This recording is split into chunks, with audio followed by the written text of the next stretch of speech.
नमस्कार किसान भाइयों, इस समय यदि मैं बात करूं, जुलाई का मध्य चल रहा है और इस समय काफ़ी किसान भाई अपनी गन्ना फसल में यूरिया धड़ल्ले से लगा रहे हैं। उनका मानना है कि इससे जो गन्ना फसल है वो तेज़ी के साथ बढ़ेगी, अच्छी पैदावार होगी।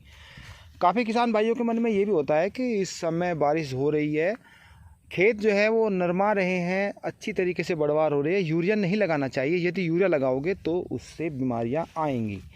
तो इस समय यूरिया लगाने का फ़ायदा है या नहीं, नुकसान है तो कितना है, क्यों नुकसान है तो क्यों नुकसान है, यदि हम यूरिया लगाते हैं इस टाइम तो क्यों नुकसान है, क्या कारण है, इन सभी की जानकारी आज की वीडियो में देने वाला हूं। यदि अभी तक आपने हमारे चैनल को सब्सक्राइब नहीं किया है तो कृपया करके इसे सब्सक्राइब करें और वीडियो को किसान भाइयों में शेयर भी करें।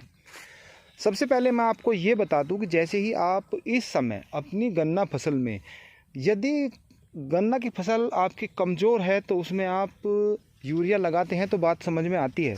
जिन किसान भाइयों की अच्छी खासी गन्ना फसल खड़ी है और वो उसमें यूरिया लगाते हैं तो रोग क्यों लगते हैं, सबसे पहला कारण तो हम यही समझेंगे।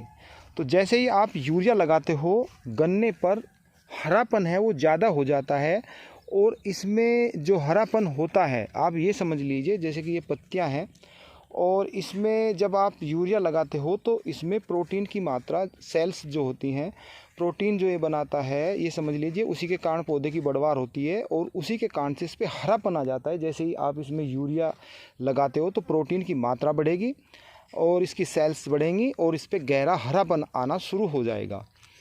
अब जो कीट पतंगे होते हैं, और ख़ासकर बात करूँ मैं, जो सुंडी है वही नुकसान सबसे ज़्यादा देती है, जो टॉप बोरर जिसको हम कहते हैं।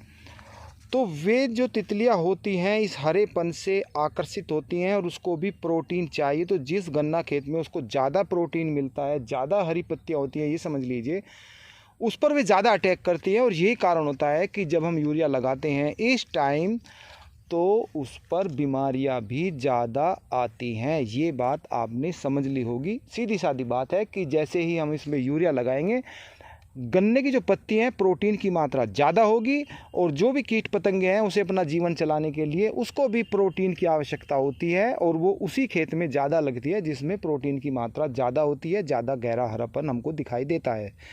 तो सीधी सी बात है, जिन किसान भाइयों का गन्ना खेत है इस टाइम उन्हें यूरिया लगाने की कोई आवश्यकता नहीं है और जिनके गन्ना खेत पीलापन उस पर बरकरार है तो वो थोड़ी मात्रा में उसमें यूरिया लगा सकते हैं, वो भी अभी कुछ दिनों के लिए।